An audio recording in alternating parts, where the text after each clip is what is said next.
No Jumper, coolest podcast in the world, man. We're with Deayon, man. How you feeling, man? It was good. Wait, first off, do you prefer Donte or Deayon? Donte. Neon. Donte, Deayon, right? Neon, Deayon, Double D, man, right? Got a lot of, nicknames. Nah, cause this guy right here has kind of like conditioned me into thinking your first name is actually Deayon. Yeah. It's not. That's because that's how I refer to him. He referred to me as Yeah. Deayon. That's my last name. So. But by this guy, we're talking about Mel, who's been here before. You feel me? And he was on the Monday show, I believe, a few months ago or a month or two ago. We did episode 5, the Monday show in the old building. God damn, bro. A couple weeks later, came back, brought Tory Hart on for the interview that got done, and which I thought that was like a great interview. I don't know if a lot more people need to probably look into it. You did a great job on that when y'all content was funny. Funny. Man, definitely. And we brought the sport aficionado of No Jumper, the sports guru, Mr. Joshua A. Yes, sir. I don't want to say you're full government. I feel like we need the ESPN thing for Josh. Because he don't pop out like that too much. You know what I'm saying? No, Flakko asked me to hop on with you guys, and I couldn't say no. He hasn't ever asked me to do this one, and I was a little excited to do it. Oh, that's fine. I appreciate it. That's love. I want to get back into the swing of things too. Get some sports content on the channel. Yeah. Okay, Yo, listen, we should definitely do more, but that's a different subject, right? But yo, introduce us, man. Yo, Mr. Donte Deayon. Who are you, man? Yo, what's good? I mean, Donte Deayon from Rialto, California, the Inland Empire, not too far from here. Where do we start is the real question. I was going to say, because it sounds where do we start is the real question. Nah, but man, I'm excited, outgoing, always up for it. I'm turned, real. I try to stay, humble, down to earth. Yeah. That's, Boise State alumni. Wait, hold on. We go.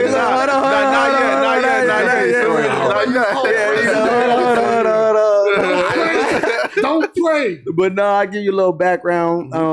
I started playing football when I was 8 out in the Inland Empire growing up. The IE. The IE. Woo. Yeah, so I went to Summit High School. That's in Fontana. And then from there, got a scholarship, went to Boise State, played there for 4 years, and then dominated. Did my thing. Like you say, leaving legacy. Mm-hmm. I was able to leave my legacy up there. Still got good ties with those guys up there, and playing on that Smurf turf was special. That blue turf, like nothing else. So from there, I went undrafted to New York. I was with the New York Giants from 2016 to 18, and then from there, I got released. Was down. Got called from the LA Rams the end of 2018, and then I've been there the last 4 years, and it's just been nothing. A blessing, man. Yeah. How was growing up in the IE, or growing up in? No, you're from a Rialto. Yeah, but that's in the IE, right? Yeah, it's the Inland Empire is like a whole, gang of cities. It's a lot of people that come from out of Rialto though, like quiet as kept. Like Kanye got people down there. Jazzy Faye come from out of there. A lot of football players. I was gonna say, are there a bunch of football players that come out of there? Hit boy. Yeah, Hit boy. It's a lot of people. It's love out now, and then even coming up now, it's a lot of younger dudes that are now on big platforms. That's at universities. The Ohio States of the world, oh, wow. Alabama, Clemson, they got these guys all over the country now. And it's been exciting to see it grow. And I feel like we are part of the staple of that, helping the community grow with sports and through everything we be doing. Man, how was your upbringing, man? In other words, folks want to know, man, how was the streets, man? Yeah, so I mean, I'm the youngest of 4 boys. So, me, my other brothers, my mom, it's just, you take your ups and your downs with it. Circumstances, they don't make you, you can't let them define you. They might want to say single parent households, you're going to end up this way, or you're going to turn out this way, looking in your future. And it's like, I'm here to tell you and prove to you that you can get over that. You can do more than what they say you can and break those barriers, through the ups and the downs, and having a tight circle and people around you that really support you is big. Of course. Now, was your father there at some point and then left, or was that nigga just never there in your life? Yeah, so like me, we got a good relationship. He's still in my life now, but like it's cordial. It's not like he was in the household, but we still communicate here and there and all that. So man, Now, you got into football at 8. Was you one of the only siblings that got into football, or was it just a football family? So I got into it when I was younger. Then a couple years later, then my mom was able to afford my older brothers too to play because that's how it goes. I mean, it's 4 boys. She can't afford on what income can she afford 4 of us to play these sports and be able to pay for it. And just coming from that, knowing that is half of why and what drove me now is what I do now in football and through sports and my older brothers and all that. Yo, facts, because you're actually like 5'9", right? Yeah. 10-ish. Yeah. So I would assume you were probably like one of the smallest kids on the football field even back then, right? So how did you realize, damn, yo, if here, like the first time playing football at like 8 years old, was you just a natural God-given talent, was just out here like just like causing havoc, or did you kind of grow into that? Well, like at 8 or 9, like you guys are more or less the same size too, right? There's not this like huge height weight thing. Yeah, so he's right. So like at 8, 9, but you gotta think when I was 4 or 5, I was still trying to get out there and play with like my older brothers in the front yard or in front of the apartment complex. Like we playing throw up tackle. You out there, they like, nah, you too small, bro. You gotta watch us. You gotta sit this one out. So just going through that before I got my chance to now. Yeah, I'm with some kids my age. Y'all been telling me I can't play with y'all because y'all older, but I'm with some kids my age now, and that's just how I start growing. Nah, facts. Now, growing up in IE playing sports, was you ever, I guess, tempted to go another route, or was sports just your main focus always? Well, that's part of it. That's part of life in different areas, but that's part of it. Like sports was it, but there's people around you, there's influences, other things that can deter your path, but you don't necessarily even know you're on that path. You doing it out of the love of the game. You're not like, I'm about to make this a career for the rest of my life when you that, 12, 11, 13, 14, now you're getting into high school. Like, you're not thinking of it that way. But like I say, them circumstances, you just stay focused, you stay on your grind, and you got a support system that can help you. It's real big. And that's another thing that he's always had, like a good quality that he has, like his determination and focus to something when he pretty much like sets his mind to something. His energy is crazy. He'll go all the way through with it. You know what I'm saying? A lot of people don't have like the follow through to get things done and everything. And that's like, since I've known him, that's never been a problem with him. Yeah, I call that being relentless. You gotta be relentless. Was that determination and everything one of the reasons you wanted to get out of state, go to Boise State? Were you trying to get as far away from here as possible to get away from those distractions, or were you looking for any opportunity? Yeah, so my thought process was like, I went and took an unofficial visit up there. When I first got like in communication with them and they were like, hey, we're thinking about offering you. I'm like, Boise State? What is that? Where is that? Idaho? Oh, snaps. What? But I've always seen the blue turf on it. Yeah, I've always seen that, remembers. Right? So get up there, and then I'm like, whoa, this is different. It's a college town. There's a support system. This like the biggest thing in the town. The coaches, everything, the atmosphere, what they was preaching, being an underdog, blue collar, chip on your shoulder, like their principles and stuff they was preaching. I was like, yeah, that's along with my life. I'm always counted out. I gotta grind. I'm undersized. I gotta go get it. I gotta prove to everybody, but not so necessarily everyone else, but to myself that I could do this and I'm good enough to do it. So going to Boise State was like going from a big city, being able to go to LA to IE to a straight college town. And I'm like, oh yeah. So that feel, definitely get away. Like it was dope. Like, and I always had that thought process. I want to get out and go to college. Like, I want to go. That's what I was gonna say. It's like, gotta be totally different. Yeah, like I just from California to Idaho. I'm going to college, y'all. I'm going off. So, another person that went to Boise from Rialto, Ryan Clady too. Yeah, Ryan Clady. Yep, shout out Clady. Yo, who's that? Ryan Clady, he from Rialto. He got a little brother named Chris Clady. He went to Boise, won a Super Bowl with the Denver Broncos. Okay. Yeah, he grew up with some of my people and them out there in Rialto. Yeah, cool dude. Now that's crazy. Now in high school you had like a bunch of receiving yards, rushing yards, and defense as well. So I guess like what kind of led into the choice for you to say, yo, I'm not gonna stick with offense. I'm gonna be like a defensive back when I go to college. So, like you say, it came down to that decision making of now I'm thinking about my career.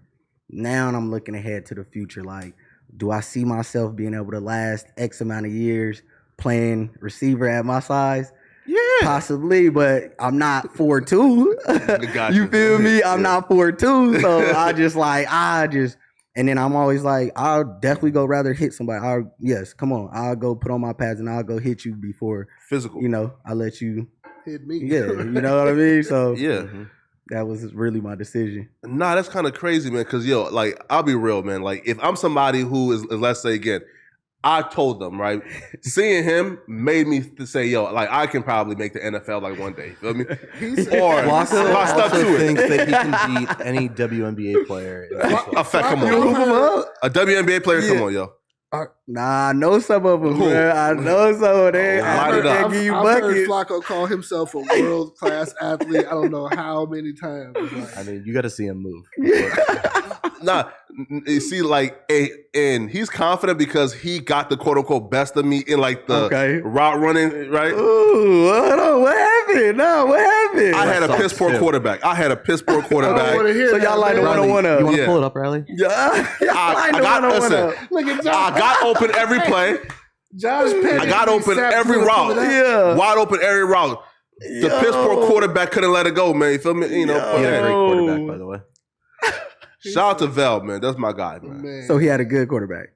No, so pretty much, and I'll play all, just all offense, and he played all defense. Okay. And the quarterback didn't let it go, man. You feel me? Watch that. Okay. I also had slides on and threw him off and played in socks. Look, bro, I'm telling him to route. Watch this first throw right here. I'm telling him, just throw that shit on my. Watch, open. Come on, bro. Okay, that was a bad pass. Okay. But watch the second one. Watch this cover. Yeah, hey, bro. Y'all need me to be QB the next one. I'm going watch the bad pass. Oh, that's a good play.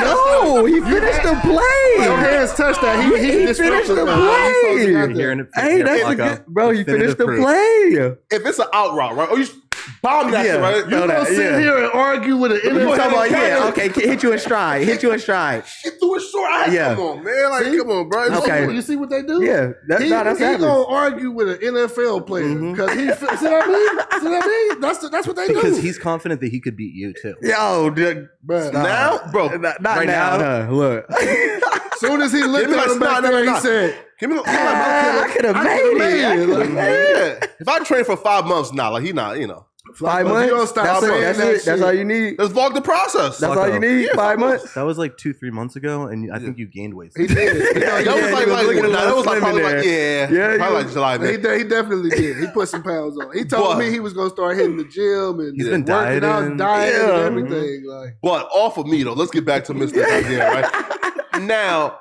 at what stage though did you like realize, listen, like I might be nice enough to really like make the NFL? Like, was it high school or was it college?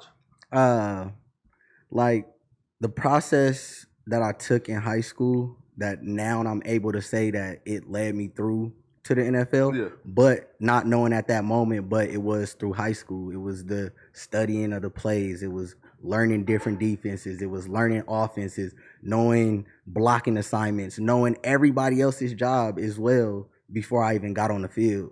So that process then led to college, and the success I had in high school, I was able to do it again in college because of the process, not just, the results. Yeah, I was up there snapping. Yeah, I was snapping, but it's not that easy. It wasn't easy. It wasn't easy. It was just like that grind of every day. This is my process. This is my dedication is how it led me to the NFL. And you think that like that longevity came more from the mental game than, the talent? Because like you said, Flakko, I don't, there's an obvious weight differential. Yeah, of course. I think a natural talent, but he was talking about studying plays and everything, and that's where I heard you was not going to do it. That's where you were at. I was done. Because that's so much of football that's so different than I think any other sport is how mental and how knowing all those assignments on both sides of the ball, every single play, knowing all those audibles, all those. It's a lot that go into it, man. Yeah, then you catch people who they tell you, well, I don't do all of that, but then like you say, the longevity side, it comes up, it catches up because it's gonna show. Just look at critical moments and critical games and like ask that, hey, how did you? all week I've been talking about it, and then it came to fruition. Like I studied the plays. I was waiting for it. Yeah, I knew he liked to go as soon more as he this slid side. this way, they had the back week. They had X cut. Oh, I knew when they have X cut. Usually they got him out wide every time. As soon as they cut him down, now I know this is what they trying to do. This is their mindset. And you're going against like offensive coordinators, quarterbacks playing defense. That's the part I like about it. It's like those dudes are trying to dial you up at corner. Like, oh, we got number 21, or we got him. Let's call this play because we're gonna get him. Yeah. And then you shut it down, and you look up like, oh, y'all tried that? Okay, okay, that's what y'all tried. All right. Wait though. So what was your like biggest weakness going into college? I wouldn't say it's a weakness. It's just my look at me. It's Size, just my right? size. That's what they put on you. You get what I'm saying? That's why I'm here to show that the barrier is more than just saying I see him. Oh, he can't do it. Because like you say, you look at me now. This is 6 years after playing in the NFL. I was getting this in high school that you were too small.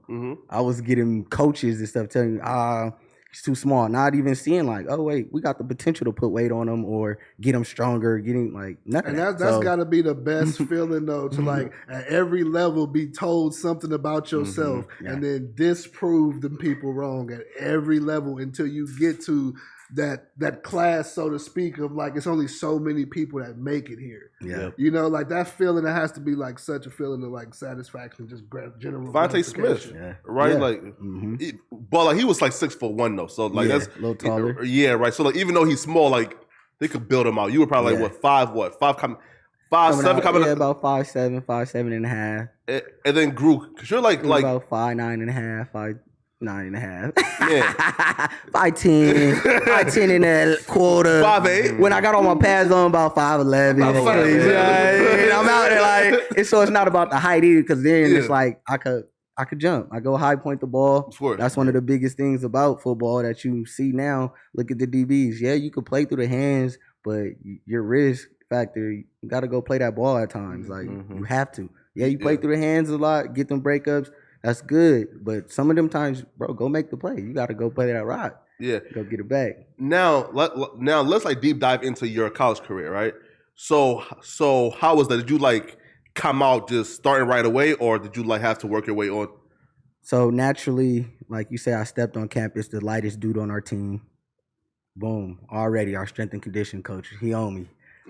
He owned me. Well, we got to put some weight on you. We got to. I'm just like, bro, I ain't even here yet. We got to do this. So my freshman year, I started out the season redshirting. So I was redshirting, and then we got to a point where I was still making plays in practice all through fall camp, all in practice. And if you know, so when you redshirt, your scout team goes against your number one offense. So every day in practice, you the one giving the looks for your number ones that's going out there that put the performance on game day. So I'm still making plays against them. And then towards the end of the season, someone got hurt. And coach was like, I know you've been redshirting, but do you want to burn it? I feel like you give us the best chance to come in here. You'll be the nickel. You come in on third downs. You give us the best chance to try to win this Mountain West Championship because we're in line for it. And I'm like, say less. This is what I came here to do. Bet, let's go. And then from that point, I've been playing ever since. So my redshirt freshman year, at the end of the season, I played 4 or 5 games. I had a pick in one of them. And then come in sophomore year, boom, and then I took the starting job, and then I was starting since then. Yeah, it's just been a wrap. And just been going crazy since. I mean, it's been ups and downs with like, injuries and things like that you can't control. But other than that, like play on the field has just been all lights out. And off the field too. Like, like a lot of the biggest names in the NFL like love this dude. You know what I'm saying? Him and Odell Beckham been like that, and him and Jalen Ramsey, like all these guys. So when he did Hard Knocks and everything like that, like you could see like he just, like you said, his energy, he has like an electric personality, like people are just drawn to him. So it's a lot of things, even when it's not involved like play, that he brings to the environment that gets other people going and et cetera, Yeah, big facts. Got to bring that every day. Yeah. All right, because I definitely want to get onto the Hard Knock stuff, but what is it about the blue turf? What's so special about it? Is it a distraction? Do people get mesmerized by it, or is it really just like a gimmick? So what I would say is it's a mystique to the blue turf. Dun dun dun. No, but hey, the blue turf is just something about it. It's hard to explain. Maybe I could take y'all to a game. You know, we could go see one of the Boise State games. Hey. Go up there and actually feel the atmosphere and everything about experience. it. Yeah, you got to get that experience because I'm telling you, it's just something about it. And other people who come to play, like you say, we get in their heads with it. They're like, it's a true story. The Mountain West had banned Boise State from wearing blue jerseys with blue pants in conference games on the blue turf. Because of you're blending in, you could create plays to blend in. Mm-hmm. Yeah, imagine, you know what I'm saying? So that's a true story. And it's like, that alone means you're in somebody's mind. You're already in their mind. That alone, you're in their I feel like they should be allowed to wear those. And that's the other team. You just need to be on your game. Yeah, you got it. Everything can be used as an advantage. Like I don't see that being nothing illegal. You know what I'm saying? If it's bothering, you're visually impaired, you got other problems to worry about. Like, come on now, Oregon's colors on they green grass. Yeah. Right. Hey, you be like, hold on, they blended in. Never had a problem. Never That's had actually an a really issue. good point. Nah, man. Wait, hold up though. So and he actually mentioned Jalen Ramsey. Be honest, bro. If you were 6'3", do you feel like you would be an NFL superstar right now? I don't think he's worried about what he is. Yeah, At this point in his life, man. Right. And that's the thing. That's what everybody will always want to know. Like, if you were taller, do you think this?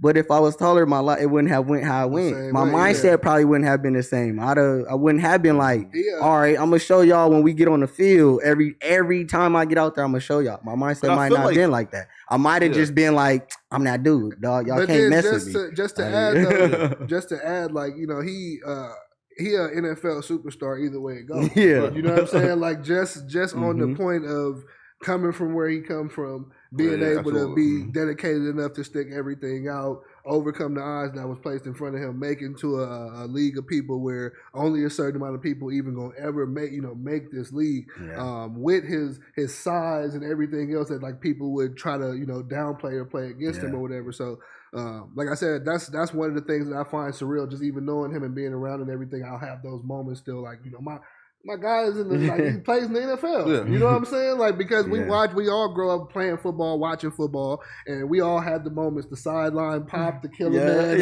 And, it was what we all wanted to do and thought we'd be able to do at some point. So just for him being able to actually accomplish all those things that he set out for himself to be able to do, that's where I look at his stardom comes from right there. That's absolutely true, right? Just coming from where you come from, making the league, it's a big accomplishment.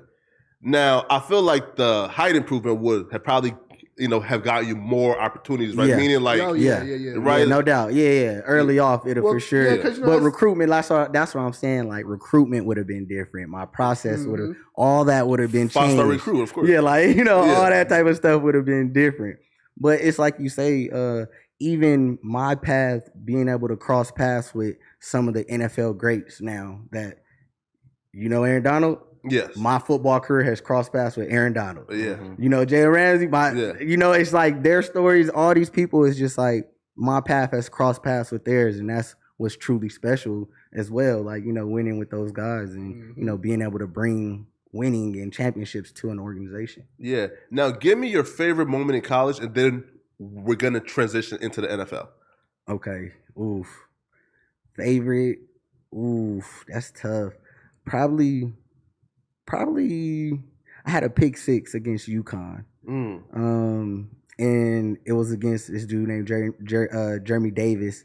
He went to the NFL, but I just remember leading into that week, they were, talking and hyping him up. And then we had a play where he ran a slant and we both kind of caught it at the same time. Yeah. Boom, and I ripped it from him, spun out, went for six, took it for six, and that pick six moment, I'm like, it's just little moments like that I think are why I come and do what I do, because it's like, y'all been talking all this size this whole time, but yet I'm able to create plays like this out here on this field amongst everybody.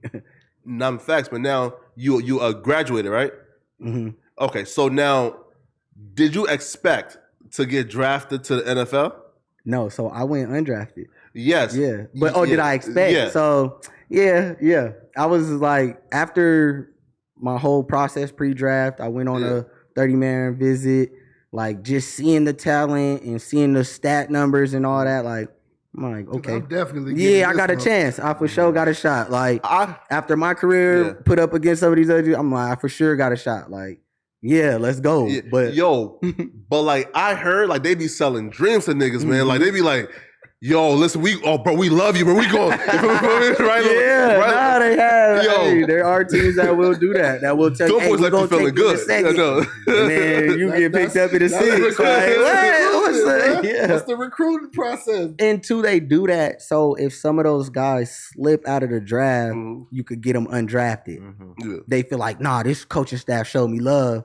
So that's where I'm going to go if I slip through the cracks. Yeah. You know? Right. I mean, there's only so many guys drafted through the draft. Yeah. You have undrafted guys. You have all training camp. There's a lot of opportunities out there. Yeah. So they try to build their whole scale of the roster like through that way. Like but like once you didn't get drafted, first off, was that night rough? Like was you like, damn? Like look at like when you tell like. Especially our like grandmamas and aunties who don't even know nothing about the NFL. Yeah. But you say, yo, I might get drafted. Oh man, bro, they probably all like selling their houses. yo, we rich. So was that night tough, man? Like not being drafted, or did you already know like I'm gonna get on somebody's roster? Yeah, so like I was saying, before the process, before the draft even happened, I went and visited with the New York Giants, and they had brought me in on a visit. And I kind of got a scale like, oh, these coaches, boom, they trying to see what you know, playbook-wise, can you fit in here, that type of thing, boom. So when the draft came, I'm watching it, it's going. I'm like, okay, hold on now. But I've been getting calls, even before the draft, I've been getting calls from teams. And I'm like, what? I've been getting 15. I just got 15 calls before the draft. Oh, hold on. Somebody gonna grab me. Somebody got to. Like, boom. But when it didn't, I promise you, like right as the draft was in like the 7th round, boom, Giants call like, hey, we're done picking in the draft, but we would love to get you up here as an undrafted free agent, get you signed, woo. And I'm like, yeah, that's where I'm going right away. And then, funny story, 2 minutes later, the Colts called. Oh. Yeah, like. Too late. Yeah, too late. The Colts called like, hey, Chuck Pagano, he like, you signed with anybody yet? Well, I'm like, yeah, I already signed. He's like, I'm a dollar short, Nicolay something. Yeah, like, damn. But he was like, all right, I'm happy for you and good luck type shit. So man, but like, let's go to first of all, was you invited to the NFL draft combine? No. So I just did a pro day. Up at Boise. Yeah, right. Because like my like next question was gonna be, I think Colin Kaepernick did like a short little skit, right? And like he compared like the draft combine to like a slave auction, I think, or right? What's like your thoughts on that, right? Yo, hey, I ain't got no thoughts hot on spot. that. Right? I ain't got no thoughts on that right now. Hey, no comment. Hey, that's all on him. I didn't. Like I said, I didn't go to the combine. I didn't experience. I'm not. What I will say in place of that as representation is we love the league. Yeah, of course, the league is nice. We love the league. Deayon has been blessed to continue playing and having success. Of course, and being a champion. You know, we're very happy. And bring blessings. So like past that controversial take, right? How about like taking the knee? Well, again, like and easier. Wait, the politics that came and gone. Came and gone. Like past that, right? So, just like speak on. I guess like how did that affect like teams? Like here. So you got drafted in 2016, right? Yeah, undrafted. Signed, right? Yep. I think Colin Kaepernick was 2016, right? Yeah, my rookie year. Yeah, right. So how did that affect the teams you were on? Like the whole, should we not need? Yeah, 16. Yeah. That was with the Giants. Really, yeah. So like you say, we was going to a game. We at the game. We did our warm-ups. Then we came inside. Coach like, hey, bring it up, everybody. We like, what's going on? He's like, all right, guys, I respect everybody. I know what's going on.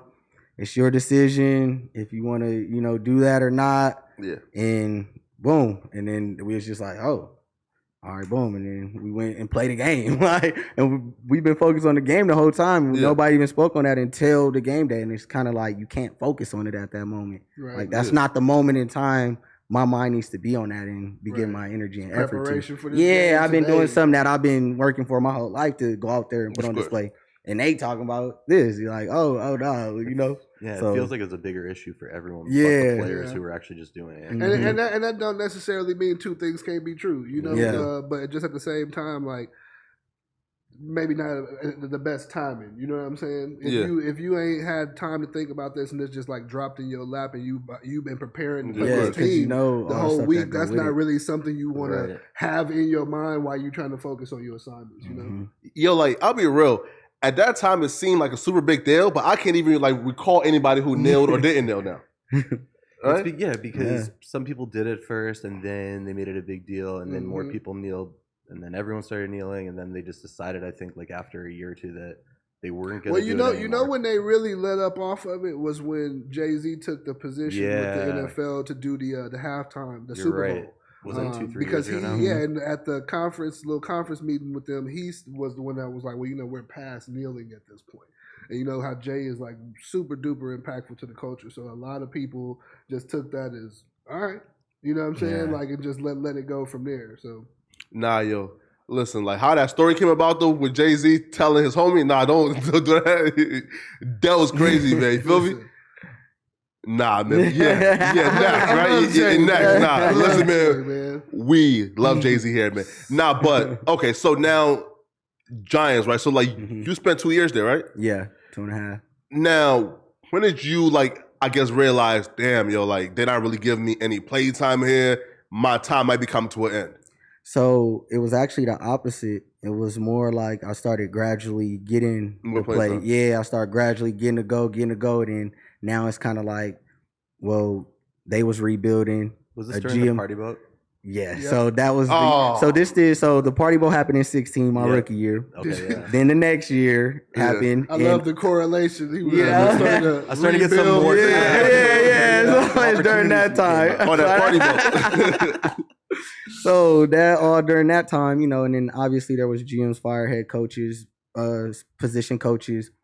So when that happens with organizations, you kind of need a rapport of, well, who brought this guy in? You know what I mean? Yeah. And if you kind of not in their foreseeable future, then you might be on the chop block being undrafted, not being a guy who was drafted there. Yeah. And that's part of the game and part of the business people might not know. And I had to witness it and go through it. So like I said, I started playing a little more, started getting a little more ops. And then they just like, okay, we're doing this. Like, in that same year, they traded Eli Apple, who was our number 10 pick. And you feel me? So he was a number 10 pick at corner on the team that the same year I was undrafted. So obviously our play got to get compared or, level. Oh, we became real good friends too. But it's just like, they saying, oh, well, they released me. Then they traded him that year. Like they did a whole lot of stuff that you can't control. Right. So, you know what I mean? A whole bunch of stuff you can't control. It's literally the nature of the business. Yeah. And then boom. So that was like week 7 of 2018. Yeah. And then I was out another 7 weeks. Man, wait though. So when you got signed initially, what was your first take home the big check? It was like, you really want to put those numbers out on? Yeah. No, they need to know this because I was undrafted. I got $4,700. Really? That was my first big, got a couple bands. Look. Yo, wait. Is he your brother, right? Mm-hmm. Wait, come here. Come here. Yeah. Just real quick, man, because, I feel like this is important. We got to talk to the family, right? Because, he probably had conversations with the aunties, the nephews, who thinking, you already a millionaire. Yeah. Bro. Be honest, right? When you found out that your brother was in the league, was you like, yo, we rich, we out of here, man, like it's over? Not necessarily. I already knew he had to still grind it out. It wasn't like he was, top draft pick or nothing, but it's like we in a way better position than we was just in, though, for sure. Yo, so did you ever have to explain to like the family? Because probably he can't probably do it, right? Because, you know, did you ever have to explain to the family, bro, like this nigga just got signed, bro, like he not on yet, bro, like he not rich? Yeah, nah, facts for sure. Like some of the fam, even some of the homies, you feel me? It's like, you know, at that time, you know, I'm chopping up with some of the homies and shit. You got niggas like, oh, you know, little bro just woo woo woo. Yeah, that's crazy. They like, look at his salary. Look how much. Yeah, I'm like, damn, niggas looking like Pocket line. I didn't even know you could do that. At that time, I didn't That's know. crazy. You know, you could look up how much niggas really sign for and all that. Yeah. Niggas is doing it. Like, look, hey, little bro, just we on like. Oh man, that type of shit. I be like, damn, that's crazy. Like, man, show me something new.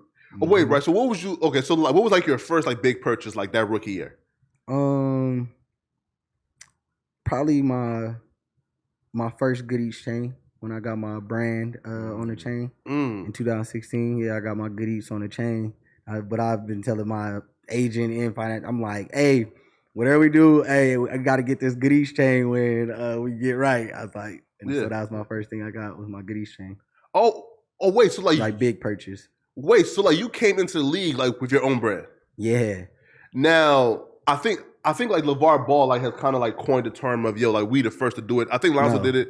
So you actually was the first to do it. No, yeah, you can check the paperwork. My brand in 2014, like but me and then like some other players like we start not nobody's dad, our mindset was on that. Not you feel me, not somebody else thinking for you or none of that. It was like, hey. But what I will say, what inspired it was we used to have a whole bunch of speakers come talk to the team all the time, and everybody preached the plan B, what's your backup plan? Everybody's not going to go to the league. Right. And I'm like, well, let's figure out how we could still in-house it. We look where we're at right now in these seats. We're at a university. We're already, you know, making strides. So let's try to in-house that and let's bring that together and let's invest in ourselves. Then, like they say, invest in yourself, food, working out for football. Well, how do you do that on the business side? Let's get that together so we can invest in ourselves. Man, yo, like that's so dope, right? Because even listen, you're like bro, right? Like came in with the water. I'm talking about like Canada himself. You feel me? So like was he always like the right hand to like all you know to like all the ventures and shit? Yeah, like bro he been doing stuff before me. Like, you know what I'm saying? Really? Yeah, he been on ventures the and athlete, stuff. the hustler. He been doing stuff before me. So it's kind of like, you know what I'm saying? I seen that growing up, like all my older brothers, you know, getting to it and grinding. And it's like, I know that sports takes X amount of time. There is no you popping your freshman year of such and such, you could go to the league. No, you got 3 more years you got to go do. You go to the college. Ain't no leaving after your freshman year, none of that. You got at least 3 more years to put in. So just the time frame of things, you get an understanding of what type of work you're gonna have to put in, no matter what. Of course. Now, like before I like ask you this, right? I want you know, and his like take on it. When you heard that bro got cut, we was like, oh damn, bro, like it's over, man. So when you heard that bro got cut, we was like, damn, bro, like we out of here, man. Like it's pack up season, or how'd you feel? It's so funny, The whole ride. Nah, we out shit. It's funny because niggas really be wanting to know, but it be like when it first happened, it's like fuck. But like we talk so much that I already know the politics and I know what I'm looking at when I'm watching TV and shit. You feel me? Even from the high school on down to the college shit, it's like he played Division I football. Yeah, his size, blah blah. The nigga had 17 interceptions, damn near broke the record at Boise State. On top of that, sticking some of the top receivers, Brandon Cooks and all type of niggas at that time. You feel me? So he come out the same year as a lot of big dogs that came out. So the top 3 corners in that draft that year had like combined like 7 picks coming out. You feel me? They all went first round, big money. He had 17. Yeah. That's crazy. So it's like, I mean, shit, I already know what we up against. So seeing him go to the league, undrafted, small, going crazy, sticking niggas we've been watching our whole life and shit. Players my mama know their names and shit. Like, that's cool. Like, bro, sticking him right now in the game. Like, we just recording the fact. Like, look at this nigga lined up on Julio. Like, we recording on TV. That's crazy. Whether the ball come or not. That's so surreal, man. So it's like, we already kind of knew how the politics. So it was like the first time, like, fuck. We gotta go crazy. Like we talk all the time, so he's like, man, you know they woo woo, but I'm finna shake back. I'm finna woo. on everything. Stay locked in, bro. We feed off each other too. Mhm. So, Yeah. we trying to build something at home while he building away. So it's still a team effort. So Man, facts. Now, how do you feel, man? So first off, how did it happen? Like, how did they say, bro, like, we don't want you no more, nigga, leave? Yo, yeah. So crazy as shit though. Like, we just had played the Eagles. Boom. We played them. Then we come in after. So the game, come in, and then you go home. You got an off day on Tuesday. Everybody's off day is Tuesday. So you thinking, okay, boom. Wednesday come. Now you got to go in the building and start your week for the next week. Boom. Same process. Go in. Get to park the car. Hop out. Just another day. Okay, y'all. Boom. About to get my mind right. It's early in the morning. Gonna go get it. You walking in. You walk through the door. You walk through the second door, and it's a guy called the Reaper. I was gonna say your card didn't work to get in the door. Yeah, nah, you get in there. Hey, you get in the building, and it's a guy everybody around the league labels the Reaper. So, boom, the Reaper right there. Everybody, so I walked in with probably like 4 other people too. So you think I'm like, what's going on? Who you trying to, what's up, bro? Who you? Hey, Donte, coach want to talk to you. Can you bring your iPad? Oh, you know it. Boom. So you said that. Hey, coach want to talk to you. Can you bring your iPad? That's turning in your playbook. Your iPad is turning in your playbook. So that's how it goes. And boom, you go up there. Then boom, you go to your locker, see if you need anything quick you want. I'll come get it later, or I'll have them ship it. Boom, you go upstairs, go talk to the head coach. Wow. Have like a meeting, a little exit meeting like this. Like he tells you X, Y, and Z. In my case, it was, sorry, I don't really have any words for you. Like, you've been grinding, you've been doing your thing. It's kind of out of my control. Oh, all right, coach, for sure. So the owner wanted you gone. It must have been, but the owner, and that's the thing, the owner wasn't even there when, usually you meet with the coach and owner. The owner wasn't even there when I got released. Like, how'd you piss him off? Bro, hey. But like I said, it's not about that. That's a new owner. It's a numbers game. Yeah, it's a numbers game. That's a new owner. Like, he probably don't even know my name. Like, who's this guy we got out here right now? Who brought him in? Oh, nobody's not, like, there's no telling what it could be. Nobody want to look bad either. Yeah, nobody want to, you know what I'm saying? Yeah. If I gave you $10 million, I gave you $2 million to play. Then this nigga coming in this motherfucker 450. Yeah, 400. And he going crazy. You got hurt. You ain't doing shit. Then we let him spend. All right, so who the dumbass in the building that gave him and him all the money? That's a fact. Okay, so guess what? You can't play. These niggas gotta pay all the money, bro. That's true. That's a lot of politics. Big facts. It's definitely politics when it comes to that. You know what I'm saying? And that's the nature of the side of the business that people don't want to speak on, or they don't. But as players, you like, I can't get involved in all that. I just do what I got to do. You know what I mean? But understanding it is knowing. Like, and as a player, like especially in the NFL, none of that money is guaranteed. Yeah. You're just now starting to see some of that with only like the biggest names. And, you might be making money week over week. So I think that was huge that you probably had that entrepreneurial spirit and you already had this business lined up in your head that, I think that you've just tried to probably make the most of it regardless of where your position was on the field. And those positions too, you might get cut. A lot of times, like, you're probably getting signed 2 days later, a week later too. It's not the end of the road by any stretch. Yeah, definitely. Like, to me, I feel like there's going to come a point in time where you just kind of know, all right, it's good. I'm gonna go ahead and retire, or this is my time where you're not gonna. But when you're in it and you know you still in it and you feel that and you grinding and work, you're gonna get another shot somewhere to go prove to that organization, like, hey, yeah, I'm supposed to be out here. How soon after did the Rams call? 7 weeks. 7 weeks, yo. Those 6 weeks must have been the longest. I mean, I'm talking. Listen up, man. I'm calling the George talking about, hey, melt that shit down for me real quick. You feel me? Yeah. 7 weeks. 7 weeks. Wait. So, like, you actually have an agent, right? Yeah. So, like, what was your agent telling you, like, in those weeks? Like, man, I'm trying, but they not. Yeah, so really your agent, all he could technically do is reach out. It's all up to the organizations. Yeah, you get a good rapport when you got multiple guys, but your agent doesn't do as much when you're not signed, right? They're waiting on a team to say, it has opened up, it is right for you, we want you to come and show that you could play. Mm-hmm. So during that time, he kind of, all right, I'm gonna still, you just stay on your grind and I'm gonna do my thing behind the scenes, whatever. Okay. But then there's times where maybe 3 weeks later or something, he calling like, hey, I haven't really got any info.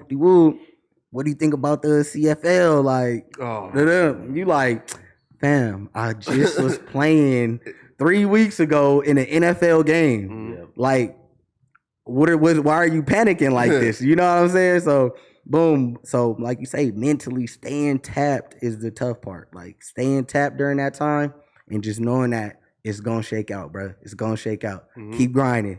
Keep on. Stay to that process.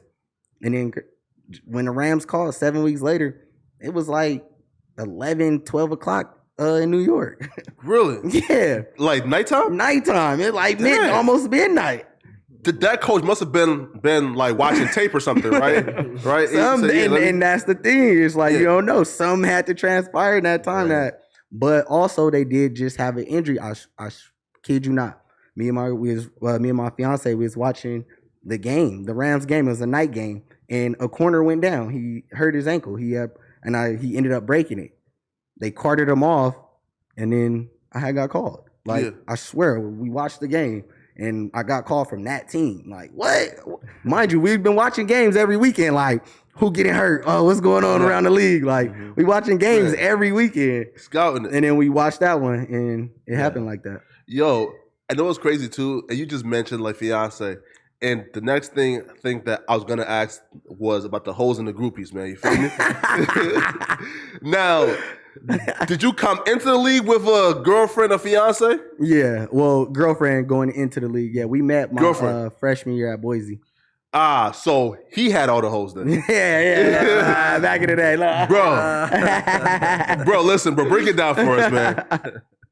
Was there just a new level of women tapped in since your brother got into the league? Was it just a new level of groupies, man? Look. It's certain shit I can't really speak on. Oh, man. Or he's wifed up too? Yeah. Man. I got kids and shit. He got a girl. All right, man. Yo, these two guys was reading Bibles every night, right? I wish. We can talk about down there anything. Nah, man. Facts, man. All right, so the Rams call. You're on the Rams now. And I think Josh actually watched Hard Knocks, right? Mm-hmm. Yeah, so I wanted to know all about this. With Hard Knocks, so they're filming this, like, and airing it week of type shit. So there's a lot of pre-production that goes into it. Do they have, like, a roster of guys that they're just following around everywhere with a camera that are, like, on that bubble that that they're, like, pumping that storyline of, like, maybe he's going to make it, maybe he's not, really trying to, like, up the level? Because that's kind of the part you got to play in that season of Hard Knocks. And haven't you watched enough episodes to know if you're getting featured that much that maybe that it might be not good? Yeah, like you're saying. So initially, not really. Like initially, it's like your personality. We want to feature you on here. I'm like, come on now, it's Hard Knocks. I watched Hard Knocks my whole life, bro. Right. Okay, yes, yes, feature me, whatever you want.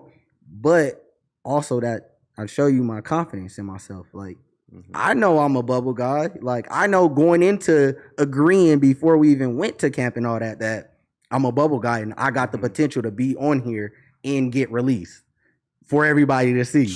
Like, you know what I'm saying? I know that. So I just, I took that as another challenge. Like you say, I took that as like, okay, it's another challenge. Usually the person, like you said, in my spot, get released. Well, I'm about to go out here and show Hard Knocks. Show them these plays I'm making and, the work I'm actually doing so that even if I do get released, y'all seen the work though. Right. All this y'all seen, everybody's seen it. So that was kind of the mindset on it that I took. Like, And then towards the end, like you say, then it started, hold on, coach, you acting a little different. What's up, bro? We don't talk that much anymore. So did you get any like more fame through Hard Knocks? Did you get any more like notoriety and like, being a bubble player, it's really hard to get your name known out there to any sort of fan base, really. So Yeah. Did you find like Hard Knocks was that for you? Yeah, I definitely think I like stamped with especially the Rams family. Like the Rams family, like everybody on the Rams now had knew me, hitting my Instagram up, Twitter, like now they know, oh, we do know Donte Deayon. Like he is on the team actually, even though it says he's been released 3 times from this same team. Like he's actually on here. And look, wait, the whole team messed with him. Wait a minute. Why does Aaron Donald have a relationship? Wait, why did these dudes? Oh, snaps! Hold on, he's a part of what's going on up there, and that I feel like was like one of the things I had to try to get out as a player. Like, yeah, of course I'm gonna be even a little more extra now, a little more rowdy, a little more, but I'm already like that. So what they see, they kind of like, he talking, he be loud. Like, I be on that, but it's definitely gonna get amplified because I want you to know that I take this approach. And I still go out there and flip that switch to go out there with them grown men and go get it done on Sundays for everybody to see. Man, yeah, like I've never watched an episode of like Hard Knocks ever, right? But like apparently though, like whenever it's announced, legit every like sports channel, ESPN, Skip Bayless, they are talking about this like it's like the Broadway about to happen or something, you know? Yeah, it's usually a big deal deal because those teams are usually rebuilding. They take a lot of time figuring out which organizations they're gonna jump into, and it's like the first thing announced after the Super Bowl, and people are so hungry for football that it's like the first thing that fans can gravitate to and start bitching about, and arguing and debating, and that's really what they want. Yeah, facts. And then like you see there. Yeah. Our cousin J-Dub on there right now. Yeah, Jamal Williams. For the Lions. He with the Lions. Yo, let's speak on that, bro. That was a good season too. Is he that emotional, yo, like in real life? Yeah, hey, look, so that's his. I played with him in high school. He went to Summit with us too. So okay. I've known Jamal since. Come on now, we've been playing together, actual football together on the same team since we've been like 9, 10, running track together, doing like everything. So like that's his football side. And that's what's gonna bring it out of him is football. So just seeing that now, it's like, yeah, the world get to see it now. That's him in high school right there. Man. We about to kill these dudes. We about to go crazy. Let's go. Like, step up. But he a quiet anime, video games. That's him all day long. That's him. Like, is he from the IE? From the IE. Bro, how did an anime loving dude come from the IE? That's crazy, right? Bro. Yeah. He ain't no little nigga. And he's not small. He's like big as hell. 6'3", about 225, 230. He's a beast though, bro. Like he's a monster, man. And we almost went to Boise State together, but Boise, when they was recruiting us, Boise wanted him to play linebacker. So they kind of wanted us like, okay, you play corner, you play linebacker, y'all come. But he's like, but we also play offense. He like, no, I want to play running back. And that's where he got his op at BYU to go play running back. Man, but be honest though, right? When you see him like shutting up, like actually the tears coming up, was you like, nah, come on, bro, you can't. Nah, come on, man. That's bro, he emotional. I know they like. I know he felt that, man. I know he was like, oh, come on, homie, nah, you can't, nah, man, homie's gonna see this, man. Nah, that's Cuddy though. You gotta know Cuddy. Yeah. You gotta know. Everybody human beings at the end of the day, we doing something passionate. So it's like, if y'all niggas playing, then somebody gonna speak up. You playing with something that's feeding our family, feeding. You feel me? If you playing a little too much, ain't holding your weight, somebody gonna trip. It just happened to be him. You feel me? Get a little emotional with it. It's so much that's involved and that goes into football, like you say, that people don't know and see that is riding on week to week. You know what I mean? Not just this player that. No, everybody in the building. You could be gone at any moment. Yeah, at any moment. Everybody out there playing hurt, bro. Literally. Everybody hurt. So that's a fact. you could really be injured to where you can't even provide for these next 8 weeks. Man. So they don't be playing. So that emotion and that passion, but that's him. Like even when we was young, he used to cry at practice maybe, and then be the best one on the next winning the 100-meter dash, winning the 200-meter dash. Like you like, bro, he just smoked everybody. But his training process, he was like, it's crazy. Nah, but like, I feel like he has to be nice, right? Like for example, if y'all see one of like the trash ass homies cry, nigga, if you don't chill, because he's a beast and he's nice and he's 6'3" and 240, and he'll really fuck some shit up. He can get away with that crying shit. Yeah. Because it's more, it's where it's brought from. You know where it's coming from. Not like, oh no, Man, toughen up, bro. Why you crying? Because you you lost. Like, it ain't that. You know it ain't that. And you know the mindset of it. So it's like, nah, that's all I'm sure passion. that shit on probably every team, too. That's just us seeing that, you know, because they showed that. But I'm pretty sure it's hella niggas on every team. They got niggas like that. Not facts, man. Oh, wait. Was a Todd McVay there when you came, or was it the other guy? Sean? Yeah, Sean McVay? Yeah. Yeah, he was there when I got there. He had got there. He had got there. And, were you trying to think about Todd Gurley? No, I said Sean McVay. No, you said Todd McVay. Oh, really? Yeah. Yo, bro, it's the African in me, man. You know what I mean? I apologize, but wait, but Todd Gurley was there, right? Yeah, Todd was there too. And be real, bro. Like when you seen Todd Gurley again before getting to the team, I feel like his like second year where this nigga is he's special. But when you got there, man, I think the Carlos issue was going on. Was you like, damn, bro, this ain't the nigga that I was watching. So when I was with the Giants, we played him the year before he got injured, and like you say, we cannot stop this dude. Mm-hmm. Like, what's up, bro? Different. We cannot stop him. Boom, and then when I got there, he was still the same. I got there when he got hurt. You feel me? I was there in 2018, like towards the end of the season. That was just when they had beat the Chiefs in that 54, 53 game type. Whatever that was.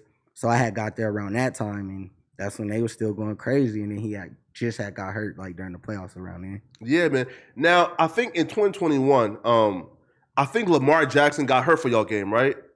Yeah, he didn't play against us. Yeah. Now, were you like in bed that night? Like, because again, I think probably like a day before, it was still questionable. Yeah, it was questionable. Was you like, yo, I hope this nigga don't play, bro. I hope this dude don't play, man. Hey, man. So I didn't see Lamar, do a tear, bro. He's very special. He's nice. So, like you say, when it came out that he wasn't playing, I'm like, oh, yes, sir. Let's go. We about to now our game plan and mindset too on like they passing concepts. Do we think they're gonna take as many deep shots? Are they gonna stick to their offense, or do they gotta cater to this quarterback now? And now that give us the upper hand. Like, we finna go attack him. Let's go attack him. And we about to be aggressive this game and just keep putting pressure and attacking. Like, so it did change your mindset. Like, yes, Lamar out. Yeah, only in that game. Yo, here, right? So like, okay, so who is one offensive player, bro, that put you on your ass? Like, I'm talking about yo, bro. It's crazy, right? Because right now, bro, even the quarterbacks is smacking shit. I seen Josh Allen. Well, Josh Allen he's different. That's crazy. He went to Wyoming. I went to Boise, so I seen him in his college days. You know what I mean? Yo, it's them big white boys from the South, bro. They just build different. You feel me? Well, I probably had like one moment. It was a screen. They ran a screen, right? A wide receiver screen, and the inside out flow was coming from inside out, and it was Ceetle. Ceetle and caught me slipping. So it was the Ceetle one. That's the only. That's the only time I've truly just been like, wow, oh wait, hold on, somebody did got me, because like I'm looking down, I was breaking on the screen, and then he was coming inside out, and it kind of you get caught in that zone, like, damn, I gotta dude. How tall is Ceetle? Ceetle pretty big. He's like 6'6", 6'7"? Yeah, he pretty big. He's pretty fucking big. Bro, and he's strong, man. God damn, he blindsided his brother. Yeah, so he got your boy. We was sitting right next to George Kittle agent. Oh, for real? Talking to him all game, so he like, that's your brother. I just got her. Yeah, fuck you. It's yo, bro. I know the homies probably like, yo, where that truck parked at, man. That shit was crazy, man. Nah, that should be the atmosphere be live, but know, it be, you got to make sure you in the right section, because it could be, motherfuckers, it's a game, fans is real emotional. So, you be having motherfuckers, oh, weak ass, woo, woo, woo, or something. Yeah. I always be, like, when I'm at the game, I keep in mind, because we might be next to somebody's family. So if I see a player drop the ball, I ain't like, oh, weak ass nigga, because it's like, you feel me? That could be his people's right there. He's feeding these people, bro. It ain't nothing like, I got a brother in the league. I want to see niggas ball out. I like the players more than the organization. So did you learn that etiquette though? Because I think it was like T.O. who said, yo, like, I had to tell my mom to chill out, bro, because she was in, right? So, like, did you, like, learn that etiquette, or was it the first game we out here wilding out, you feel me? Now it's like, like for me, I learned that shit on the spot. Like, cause like my first game would be, of course, tickets from my bro. So it's like, then we here with some of the homies, right? But we here off little bro. So you got the Rams versus Wooty Woo. But the homie is a fan of this team, so he like emotional and shit. Like, you basically want this nigga to smash little bro, but little bro got us here. Yeah, he the cash cow. He feeding the. You a fan Big so much. You want to see a nigga you don't know that don't even know you or nothing. Respect your brother. Here. You feel me? So it'd be like, I learned that shit on the spot. I was like, damn, you know what? I won't come with y'all niggas no more because y'all fucking up my energy too. You feel me? Like, so, man, that's facts, man. Now on the Rams, like who's outside of the Aaron Donalds, the Cups, the like Dylan Ramsey, who's a player that like we won't believe how unbelievable they are just in practice? Ooh, like a super athlete. Ooh. Right, look. Well, outside of myself, I'll say, that's tough. That's tough because there's so many guys that, like you say, that aren't getting shown on Sundays that are out there snapping, but that have been doing it for years. I'll tell you, I've been with that organization for years, so I've seen a lot of guys come in and out that really didn't shine on Sundays. Yeah, but I will say there are dudes that are really going crazy in practice, really snapping, and we damn near just gotta wait till they get their shine to know. But yeah, like I feel like us as the casual fans, like I don't see like who like the real niggas are until Madden comes out, right? Like for example, it was some dude on the Cowboys, man, like 6'4", like 96 speed in Madden, bro, a cornerback, like a 61 1 like overall. I'm like, what? Yo, who's the yo, how niggas 6'4", 96 speed ain't getting no burn in the league. Yeah, that's what people gotta understand, bro. It's the best of the best. It's the best of the best. And it's not just their it's not just one aspect. Yeah. It's not one aspect that you gotta be top tier in. It's multiple aspects that you're getting judged and critiqued off of that all gotta build into you as one person. Yo, speaking of Madden, though, man, how disrespected are you by your like? Oh my goodness, bro! They disrespect me all the time, and on top of that, they don't even be adjusting it during the season for me because you're not a big time player, so they not going in and changing your Madden ratings. Man, I'm like, bro, you didn't just see that TFL I had. You ain't just see this pig. Come on, bro, boost it. Like, no, bro, like I knew that you were like special, right? Because like there was almost. Like a pick, right? So like again, the ball is going out of bounds. Dude caught the ball and out of bounds. Yeah, almost got your foot in, right? Yeah. I'm like, yo, how do you even make that play? Like, and like that's how I knew you had to play receiver at some point, bro. Because like a catch like that is insane, man. Yeah. But we know you nasty, right? Now, name me one underrated player in the entire league. Underrated player in the whole league, offense or defense? Yes, offense or defense. Mad underrated.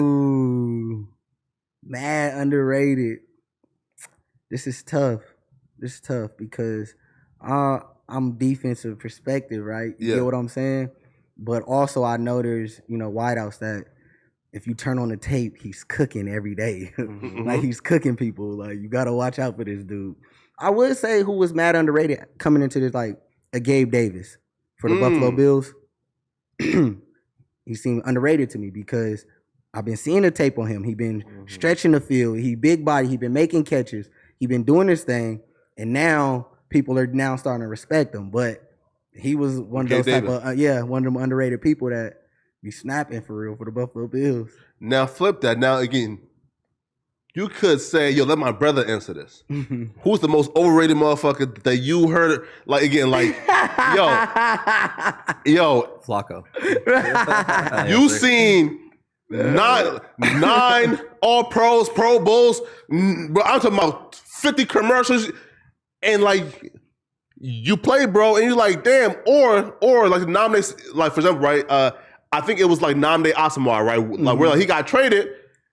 Bro was like an all-pro and came on his squad and shit, like first practice, a tight end, Brent Salek, Bertham. Niggas like, yo, who is this, right? Yeah. So like, who's the one overrated motherfucker or toss to your brother, you feel me, man? Yeah, look, what you got for it? Overrated? Overrated, man. The most overrated player, man. Damn. most overrated player, in my opinion. Yeah. Fuck. I'm gonna have to go with a quarterback. Yeah. You have to. I'm gonna have to go with a quarterback. They didn't hype. I don't know, man. It's been too many quarterbacks that's really been asked. I'll say like somebody that's in the league playing right now. I'll just go Baker Mayfield. Yo, that was the first name. That came in your head. Yo, niggas like that. Nah. Listen, Any Cleveland quarterback? Nah, Johnny, my nigga though. So listen, man. I just felt like but you said in the league though. You thought about in the league though. All right, in the league, Baker Mayfield, bro. I thought the same thing, right? You feel me? Again, this is combo. We can just X Deion out of it. You feel me? Yeah. Deion don't condone this. I'm not in the league. It matters. No, but like I think it's Baker for two, and then like Josh can also give his like overrated too, right? But I think it's Baker because bro came into the league like talking trash, right? And like we just assume, like when I hear like for example, they will say, "Oh my God, he got an edge. Oh my God, he is, bro." If we do that shit, is this nigga is cocky as motherfucker, cocky, right? So out that motherfucker. Yeah, bro, and to go number 1 overall, bro. Nah, man, I ain't see it, man. But Josh, who's your top overall? Well, I mean, with Baker too, he's undersized. He's not a big quarterback. Yeah. He plays with an edge. I don't know if he's the most... Edge is cockiness. You can't You think he's the most overrated? You can't throw the ball to OBJ that many times and he don't catch that motherfucker. Something wrong. He go right to the Rams and start going crazy. I don't know. Where's he this year, though? Who? OBJ. Only because of injury. He would have been Super Bowl MVP. If he did. Injury, he'd probably... Where's Baker Mayfield? Okay. Where's Baker Mayfield? But... Baker Mayfield's playing on the roster right now. He's got a starting position. Hey, that's true. Yeah. But I listen. I ain't gonna lie though, man. Like taking OBJ though. You feel me? Again, bro. I might take Baker. You taking Baker over OBJ? Oh no, I'm taking. We want to go. Exactly. I'm taking Odell. Overrated. How? OBJ overrated to you? Are you saying he's overrated? I ain't gonna lie to bro. He took most of last season off, which is why he came to the Rams and playing for a contract. Obviously, things change a little bit. I think he's overrated. Did you see Baker and OBJ game film compilation? How many times Baker Mayfield missed a wide open OBJ? That shit like 13. But who made that? OBJ's dad? It's still 13. It's on there when you look with your eyes, though. It don't matter who made it. All right. He put it out there. Can we see the video of all the completions, though, too, and see what the weighted difference is of overthrows versus completions? Yeah, but that film of 13 minutes of missing a nigga like OBJ is still... It's crazy. It's because it's a lot of teams in the league that don't have a receiver as near as good as him, and they getting receptions and catches and yards. I'm not saying he got to do everything, but you should be able to hit a player like that, gang, if we playing. No, right, so... Especially someone like him who can go up and get the ball 10 feet over his head. I see... Catch radius crazy. I see, like, Josh's point, too, because, again, like, if we're judging OBJ as, he's a great receiver... Of course, like he's amazing, right? But like, people will say, he's the most talented receiver of all time. He is this all-time juggernaut. I feel like before the injuries, he was for sure. Like I'm talking about for sure. Like again, before like the party boat is really kind of when it dipped a little. Yeah, bro. Josh Gordon, and OBJ to me were like the best young players that I've ever seen. Yeah, Josh Gordon was snapping. Josh Gordon was crazy. Battles. Yeah, bro. But Odell is a generational talent. Like you feel me? You can't second guess it. And like you say, cooking niggas. Like you say, I get to see him in practice. I've seen him in practice. Yeah, you give me all them catches and routes he done ran in practice that y'all never got to see. You like, damn. If only we could translate that on some days. Insane. Like, that the days maybe he don't have a catcher and people like, what's wrong with but it's like. Well, at practice he was cooking. Cooper Kupp got like 300 targets, right? So right. But taking back to that 2021 team, right? Mm-hmm. First off, at what point did you realize, we could probably win it all? Like this shit is special over here. I'll say it hit us when we got into that playoff game with the Cardinals, and we got to stomping on the Cardinals. We like, oh yeah, okay. It's on and cracking. Like, because the week before when we figured out when we lost to the Niners, we won the division. Niners got to go to Green Bay. We getting Arizona at home. say less. This is our run. Man. That moment when after that game, that Niners game, it's like, all right, y'all, let's go. It's lined up. Let's go. We got to go get it. And that's how it kind of came to fruition. It was like, it's going to be tough, but we want this route. We wanted this route. We asked for this route. This route right here, we wanted it. So we got to step up. Now, like, because you guys actually made the like Super Bowl like the year before, right? 2018. Yes. That's right. Now. They lost against New England. Yeah. I know. Now, now, Jared Goff. B. Roper, when did you realize, yo, this nigga is turkey? This nigga trash as fuck, Yo, is that This fair? nigga- Because you're comparing him to is- Matthew Stafford. Right, who's you're like a comparing legit him Hall of like Famer. This nigga Jared garbage. Goff's journey in like development. Like people talk about quarterbacks' development and how they came into the league and what was around them, what coaches they had, and that's big for quarterbacks. Yeah. So if he didn't develop how he needed to, it's technically it's on him, but like you say, he's a number one pick. It's everything around going into him being that He pick. had Sean McVay, dog. Like, what he need? Yeah, but Come on, dog. no, Like, I'm saying when you got on Sean McVay though. But when you got Sean McVay, like then you know he's so smart that you got to execute at a certain level. There might not be no little razzle dazzle from on your side, but like maybe a dude who Matthew Stafford understanding the game so much in defenses. Okay, I'll see what you saying, McVay. I got a little edge too right here in this versus it just being like, okay, McVay, you said this. I got to go do this. Exactly. You know what I mean? Yeah. Like, I got to go do this, what you said. Like, Like, Jared's going exactly off the book, exactly what McVay's going in his head, whereas Stafford's played in the league for, yeah, 15 it's plus those, years. those change-ups because we do walkthroughs and all that before the game of looks we're going to see, defenses you're going to get. And I was on the scout team a lot of those times. So I'm with the offensive guys a lot of the time. So I know McVay's playbook in and out. Like, you feel me? Like, for real. Like, I didn't talk with McVay on some of the route concepts they didn't had. And he was like, hey, do you think we should push it up a little bit more here? Or what made you stay and sit on that route if I did this or that? And you like, well, when this happened, usually y'all do this or, you know what I mean? Giving them feedback. And you can ask him, Yo, he he's say so that helps goated, to grow bro. too. Yeah. Yo, bro, I love So- McVay. You said, yo, bro, he's so goated, Yeah. bro. He's so goated, man. Now, Why do you love him so much? he's goated, but listen, I personally think, bro, when it's all said and done, like, he's probably gonna like be probably like with like the Andy Reid for like the greatest like offensive mind that I've like personally seen, right? Because Andy Reid's a beast as well, you feel me? Yeah. Right? Yeah. Now, okay, so like, when did you find out about that trade though? Like like they probably give like 2 first-round picks and all, like all type of shit for like Matthew Stafford. Really, it was like when we found out, it came across. And when I seen it, they gave up X, Y, and Z. We got Matthew Stafford. Well, what's up? We got Staff. We know he You can push happy? the ball. Yeah.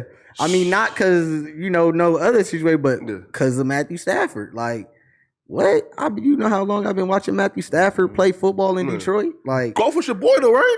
yeah, I mean, we're cool, but that's what I'm It's saying. a cold game, man. It's about the game at the end of the day when it come to that. Like, you go talk to Jared Goff, he ain't in there politicking for Double D to stay on the team. Like, I've been released 3 times since you've been here. Like, he ain't saying, hey, this dude is giving me trouble at practice. Yeah. This dude is giving me issues. We need to keep him on there. That's not going on. So it's not like, you're not doing that. But with the addition of Matthew Stafford, you're like, what? Matthew Stafford?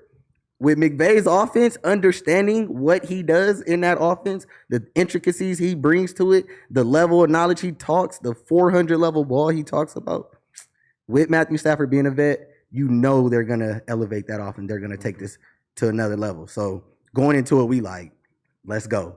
We got to do everything on our end. Me playing defense, I'm like, I ain't trying to give up nothing. I'm trying to be on everything. Keep getting the ball back to them. I'm trying to get as many picks as I can, many third down breakups and third down stops as I can to get them back on the field. And that was just the approach and mindset. Man, now, once y'all made it and once y'all won, I seen you run on the field. Now, you had a clean ass jersey on, my nigga. You feel me? Clean ass jersey on, feel me? No turf, right? Yeah. But you was hurt, right, or no? Nah. I was the 4th corner. So damn, they wasn't fucking with you. Yeah, nah. So in the NFL, this how it go. You got 2 starters on the island, and then you go nickel package. Another corner comes in. Yeah. So week 6, our third corner or our second corner, however you want to say it, Darius Williams, he got hurt.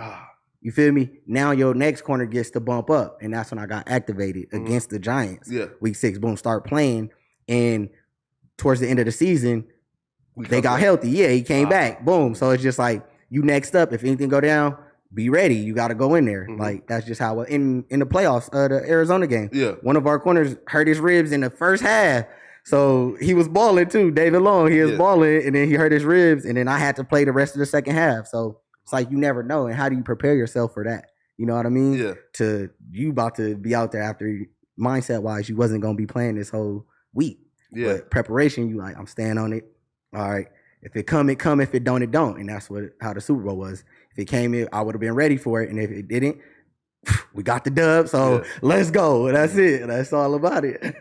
Yeah, right. But like, after winning, right? How was that feeling? Again, I know it's probably like, it's probably like impossible to even describe that feeling, man. But you there, all the homies is there, y'all LA natives, yo. How was that feeling, man? Walking on that field with your phone out, you know. Man, it was crazy. It was real crazy, because you gotta think all them days, all that work you put in, this feels like a tangible moment for you. Yeah. You know what I'm saying? Like, I'm grabbing this moment. Even though I'm grabbing this, and I'm doing everything I can in this moment to enjoy it. And that's what I did, basically. Just go around. I took pictures with fans after they in the stadium. They throwing me they phones down. I'm taking pictures with them, walking around. I'm hugging my moms, my fiance. We out on there. Brother and them, they there. Like, it's just so crazy. And then, like, the people, so there's booths at SoFi, like little clubs where you're standing, like the bars. Went over there, then took a shot. We won. Took a shot with them. Like, yeah, we didn't win. So it's just like, now I'm interacting with fans and the organization. That big ass ring right there too, by the way. Oh yeah, that ain't man, come on, man. Listen, that shit heavy, man. Yeah, that little thing, man. Yeah, so. Yo, is it hard to be like, for example, right? Because when I see you mic'd up, right? Now, he's out here talking, being a leader. How do you lead as like the third or fourth corner, my nigga? Because like, I seen him like telling niggas, go play. I said, hold up now, bro. Like, how are you that vocal as like the third or fourth corner? So shit, that started when I was young. Pop Warner, then got to high school. I've been a number one dude. Yeah. Like, you know what I'm saying? I've been number one, so to say, on our teams before. Like, it's not new to me. I'm used to that part of it and knowing what it takes to win. I won before. So knowing that atmosphere, knowing when you are that leader, what it got to look like. And I'm not afraid to put myself out there for that role. Like, bro, yes, I have been there, and I'm not afraid to say I've been there, and I know and made it with this person or learned from this person or that person, and these great minds of the game of football I've come across with. Like, I've taken all that knowledge and just taken all that knowledge of the game and I apply it, and that's what I do. I just go out there and I apply myself. Like, this is me. This is how it is. And no matter what, nobody says, oh, you're the fifth corner, you're the sixth corner. I'm the corner that's on this active roster, right? Okay, bet. Well, I'm helping you now. You out there. Hey, I see something you don't see. People don't know. Like, sometimes Jalen let me know, hey, bro, be my eyes and ears. If you got anything that you see that, just holla at me. Whether he take it or not or use it or not, that's not the point. Yeah. It's the fact that he's trusting and allowing you to say, bro, if you see something I don't, bro, let me know. Like, that alone is respect, and in our game, it is about respect. And you practice so much with these guys and you do so much that respect go a long way. And just a little off topic, which I just touched on, like that Super Bowl year, like they was going crazy. Like, I know he probably remembers, he can speak to this, but like, I was literally hitting him up like beginning of the season. Did I not tell you before, like midway through the season, I said, bro, y'all gonna win the Super Bowl this year. Everything was lined up, and once Odell came, I felt like that was like the last, because him and Odell chemistry already was crazy in New York. So I already figured, like, just him coming to a team, we was already stacking everything with great players already. Like, they did their thing, man. Man, now, like, as we wrap up, right? First off, tell me more about the good eats. Like, what is Yeah. Well, first off, who named this shit? Him or you? Your boy. Or you? Eatz, Okay. Yeah, and it originated from the field, like eating, making plays. That's a good eat, you know, because everybody used to say eating good, and that's why when I tell you this is 2014 when we, you know, came up with it and actually put out. And little do you know, I got a Z on there because I was thinking like when you trademark something, when you do it, somebody probably already got an S. Like, cause it says Eatz, like, you know, let's go Z. That's gonna be us. Everybody gonna know us because we got the good eats with the Z. Like, that's us. And it's eating good and good eats. You making plays, you doing your thing. Yo, that's crazy. Yo, listen, only real street niggas or like I'm that business minded, bro. Like, you feel me? On the real shit. You feel me? Only real street niggas that business minded, bro. You feel me? Yeah, so we was on that. It was just really just on that, but it's just a full lifestyle brand of everything I'm a part of, everything I do. I want to figure out how I can business minded, entrepreneur, put it into life and what we're doing, our actual life. So it's a lifestyle brand of multiple things, but get into it. What's next though? So after the water, what else niggas got? Like the gummy snacks, the THC, the what? Nah, so the runts. So what's crazy is like people always ask like, "Oh, Good Eats, what you make? What food do you make?" And it's not even that, but it's good that it take you there because some people will say Good Eats while they eating and stuff, and I feel like that's us when you put a Z on the end of that. Good Eats, that's us. Like, you know, that's us, but I'm partnering with Baker's out in the IE. So if you don't know, Baker's is it's a fast food plus restaurant, you know, that's only in the IE right now. Okay. And we're gonna partner up and do a lot of different things in the community, whether it comes to food, sports, merch. Like, we're gonna full house it and we're gonna be taking over the IE. And this week we actually starting with the Don Lugo Chino high school football game. We're gonna be going to that game this week, Friday. And we picking an MVP. We giving them free Bakers for a year, and we decking them out with a Good Eats Baker swag bag. You feel me? For that. Free Bakers for a year? Yeah, for a year. My fat ass trying to figure out how can you get involved? How can I play?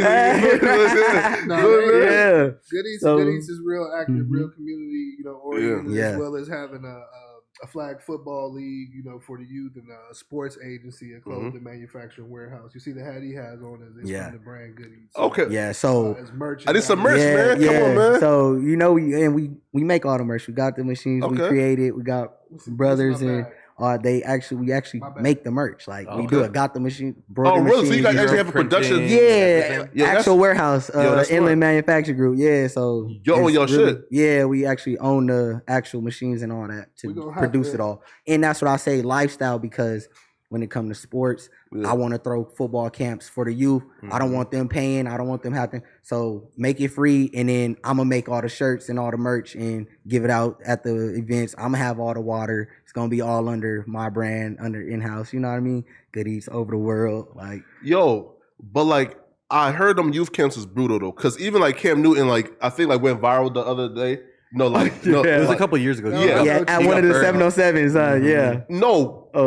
But like the kids from a youth camp talk shit. I said, yo, that's just how it goes. That's how it goes. It's the outside world that looks at that from a different point of view. You know, this kid is playing sports, and if he's at this camp, he's obviously doing enough wherever he's at to be at this camp. Sure. He looks up to Cam Newton, regardless of how they try to play the thing. Yeah. Cam Newton is acknowledging this kid too, as well, by being in this camp. He was being disrespectful. No, he's pressing him because of how he was trying to talk to him. Right? You come in from my spot, type of thing. How? Bro, listen, and he asked the nigga, yo, you're not signed for a reason. I said, yo, bro, this is crazy, bro. Like, bro, if I'm starting a camp, if I'm, you know, like doing a camp and like you in my camp talk like that. Yeah. Flakko, you start a camp, everyone's going to talk shit. You got to know, man. I'm going to be real. Man, wait, you got to be on that. I've seen Mel digging. So this was real quick. Like, I had a nice little setup plan for y'all, but you know, in the new space, the new rules and everything didn't allow us for one other person. So I had Thug Chef was coming to cater for y'all staff. Oh, really? So he was the one that we had to leave out, right? So you should have told us, man. Free food would have been great. Yeah. So this right here is The Hood with No Engine Underneath. This book was authored by Ceetle, who was just sitting in this. Oh, him brother, right there? Like I told you, he's involved in this. This was a number one selling book. It's still being sold at Barnes and Noble. It's still being sold at Walmart, Amazon, etc. So I brought both of y'all one. Josh, I didn't know you was sitting down until 2 last minute, but It's I all still good. grabbed something. Is that his book? For Flakko, we run a jersey. Woo! And, Yo, I'm wearing that. Flakko, that ain't gonna fit you. Man, I got not the too bad 2X. from you. I got the 2X, so Yeah, we're gonna have we gotta hit it. Yeah. And then I brought Come on now. NFL issue standard football. We're gonna have him sign for you as well, Josh. Yeah. Suffer, Josh. Nigga, You know what time it is. Crazy, football. Nah. Damn, son. Yeah. I don't play football. We gonna sign that joint for you. Yo, this is crazy, man. Yo, Yeah. bro, It's a man. 2X. I knew you was Yeah, kind of he putting got on you weight, right so I here, was like, man. it should work. Yo, bro, Yeah. trust me, listen, like, my next big interview, I'm wearing this to you. Feel me? Yeah, let's do it. Right? No, I feel like I got like somebody coming up at the end of the month. You feel me? Yo, Yeah. bro, listen, come talk about your book, man. Yeah, You feel me? for sure. I'm trying to figure out the hood with no engine underneath. Yeah. Powered by Over the World, man. Yo, first off, man, how do a brother from IE from the streets, you feel me, real hustler grinding, how do you get the idea of, yo, I'm trying to be an author? Shit, I had been like, you know, in my notes really politicking going in on this book for a while. Yeah. But the young homie Chip from the team, he actually published the book first. You feel me? From our city and shit from Rialto. Yeah. There ain't a lot of people that do that.